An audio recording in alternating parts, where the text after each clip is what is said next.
ಪುಸ್ತಕ ನನ್ನ ಕೈಯಲ್ಲಿ ಕೊಟ್ಟು ಇದ್ರ ಬಗ್ಗೆ ಮಾತಾಡ್ರಿ ಅಂದರು. ಆದರೆ ನನಗೇನೂ ನಾಲೇಜೇ ಇಲ್ಲ.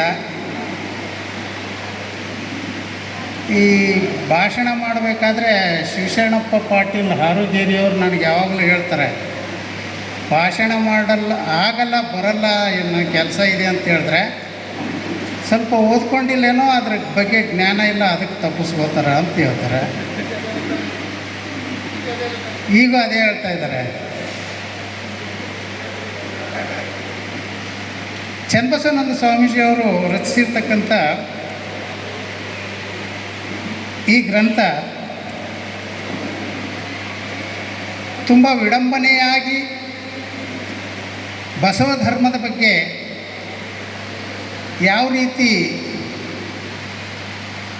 ಬೇರೆ ವಿಚಾರವಾದಿಗಳು, ಅಂದರೆ ವಿಚಾರ ಇಲ್ಲದ ವಾದಿಗಳು ಹೇಗೆ ಸವಾರಿ ಮಾಡ್ತಾ ಇದ್ದಾರೆ ಅನ್ನೋದನ್ನು ನಿಚ್ಚಳವಾಗಿ ಹೇಳಿದ್ದಾರೆ.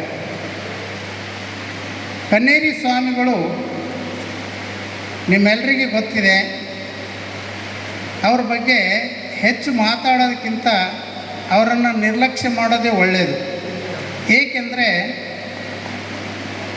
ಸ್ವಾಮಿಗಳನ್ನು ಏನೇನೋ ಕೆಟ್ಟ ಕೆಟ್ಟ ಶಬ್ದದಿಂದ ಬೈದಿದ್ದಾರೆ. ಆಮೇಲೆ ಬಸವಣ್ಣನವ್ರ ಬಗ್ಗೆನೂ ಅವ್ರು ಏನೇನೋ ಹೇಳ್ತಾರೆ. ಅವರಿಗೆ ಬಸವಣ್ಣನವ್ರ ಬಗ್ಗೆ ಮಾತಾಡೋ ನೈತಿಕತೆ ಇದೆಯಾ? ಅವರ ಹಲವಾರು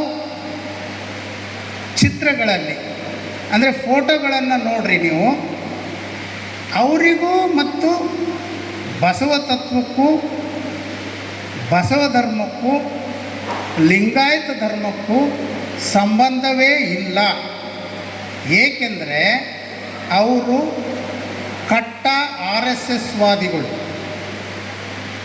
ಅವರ ಮಠ, ಅವರಿಗೆ ಬೆಳೆಸ್ತಾ ಇರುವಂಥ ಸಂಸ್ಥೆ, ಅದಕ್ಕೆ ಸಪೋರ್ಟ್ ಮಾಡ್ತಕ್ಕಂಥ ಹಿನ್ನೆಲೆ ಉಳ್ಳವರು RSS ಸಿದ್ಧಾಂತ ಉಳ್ಳಂಥ ವ್ಯಕ್ತಿಗಳು.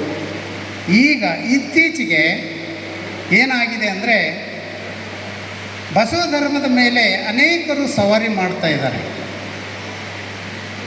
ಈ ಸವಾರಿ ಮಾಡೋದನ್ನು ಅದನ್ನೇ ಉಪಯೋಗ ಮಾಡಿಕೊಂಡು ಇದೇ ಒಂದು ಚಾನ್ಸ್ ಅಂತ ಹೇಳಿಬಿಟ್ಟು ಕನ್ನೇರಿ ಸ್ವಾಮಿ ತನ್ನ ದುರುದ್ದೇಶವನ್ನು ಪ್ರಹಾರ ಮಾಡ್ತಾ ಇದ್ದಾರೆ.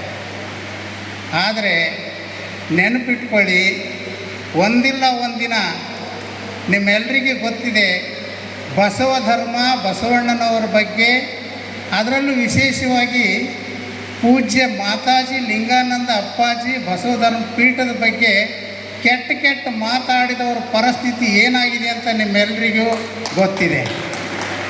ಅಂಥದ್ದೇ ಪರಿಸ್ಥಿತಿ ಕನ್ನೇರಿ ಸ್ವಾಮಿಗೆ ಒಂದಿಲ್ಲ ಒಂದು ದಿನ ನಮ್ಮ ಕಣ್ಣೆದುರಲ್ಲಿ ಆಗ್ತದೆ ಅನ್ನೋದರಲ್ಲಿ ಯಾವುದೇ ಸಂಶಯವಿಲ್ಲ. ಅಂಥ ವಿಚಾರಗಳನ್ನು ಪೂಜ್ಯ ಚನ್ನಬಸವಾನಂದ ಸ್ವಾಮೀಜಿಯವರು ತಮ್ಮ ಗ್ರಂಥದಲ್ಲಿ ಉಲ್ಲೇಖ ಮಾಡಿದ್ದಾರೆ.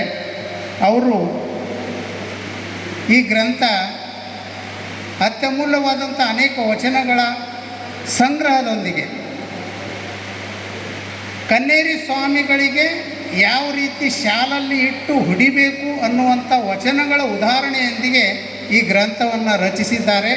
ಆ ಗ್ರಂಥ ಚಿಕ್ಕದಾದರೂ ಸಹಿತ ಅತ್ಯಂತ ಚೊಕ್ಕದಾಗಿದೆ ಮತ್ತು ಅತ್ಯಂತ ಮಾರ್ಮಿಕವಾದಂಥ ಗ್ರಂಥವಾಗಿದೆ. ಈ ಸ್ವಾಮೀಜಿಗಳು, ಎಲ್ಲ ಸ್ವಾಮೀಜಿಗಳು ಇದೇ ರೀತಿ ಸ್ವಲ್ಪ ಜ್ಞಾನೋದಯವನ್ನು ಮಾಡಿಕೊಂಡು ಹೆಚ್ಚಿನ ವಚನ ಸಾಹಿತ್ಯವನ್ನು ಓದಿಕೊಂಡು ಇಂಥ ಇನ್ನೂ ಅತ್ಯಮೂಲ್ಯವಾದಂಥ ಅನೇಕ ಕೃತಿಗಳನ್ನು ರಚಿಸಬಹುದು ಅನ್ನುವಂಥ ಆಶೆ ನನಗಿದೆ. ಇದಕ್ಕೆಲ್ಲ ಕಾರಣ ಏನಂದರೆ, ಲಿಂಗಾಯತರ ಮೇಲೆ ಯಾಕೆ ಪ್ರಹಾರ ಜಾಸ್ತಿ ಆಗ್ತಾಯಿದೆ? ಒಂದು ಶಬ್ದ ಇದೆ, ಪ್ರತಿಯೊಬ್ಬ ಈ ಜಗತ್ತಿನಲ್ಲಿ ಹುಟ್ಟಿದಂಥ ಪ್ರತಿಯೊಬ್ಬ ಮನುಷ್ಯನಿಗೆ ಒಂದು ವಾಕ್ಯ ಅರ್ಥಗರ್ಭಿತವಾಗಿ ಅನ್ವಯಿಸ್ತದೆ. ಏನಂದರೆ, ಈ ಜಗತ್ತಿನಲ್ಲಿ ಹುಟ್ಟಿ ಬಂದ ಮೇಲೆ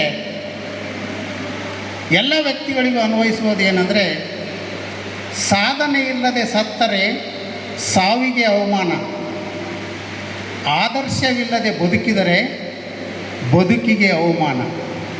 ಅದಕ್ಕೋಸ್ಕರ ನಾವು ಈ ಜಗತ್ತಿನಲ್ಲಿ ಹುಟ್ಟಿ ಬಂದ ಮೇಲೆ ಏನಾದರೂ ಒಂದು ಸಾಧನೆ ಮಾಡಬೇಕು, ಅಂದಾಗ ಮಾತ್ರ ನಮ್ಮ ವ್ಯಕ್ತಿತ್ವಕ್ಕೆ ಗೌರವ ಬರ್ತದೆ ಅಂತ ನನ್ನ ಅಭಿಪ್ರಾಯ.